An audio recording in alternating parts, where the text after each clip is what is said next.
মাদকের ক্ষতিকর প্রভাব ও প্রতিরোধে পঞ্চগড়ে কর্মশালা অনুষ্ঠিত।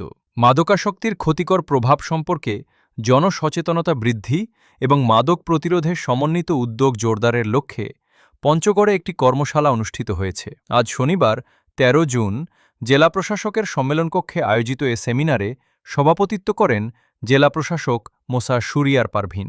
জেলা প্রশাসনের আয়োজনে অনুষ্ঠিত এ কর্মশালায় মাদকমুক্ত সমাজ গঠনে সবাইকে নিজ নিজ অবস্থান থেকে দায়িত্বশীল ভূমিকা পালনের আহ্বান জানানো হয়।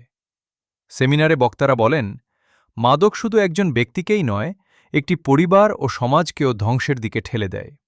তরুণ প্রজন্মকে মাদকের ভয়াবহতা থেকে রক্ষা করতে পরিবার, শিক্ষা প্রতিষ্ঠান, প্রশাসন ও সমাজের সকল স্তরের মানুষের সম্মিলিত ভূমিকা প্রয়োজন।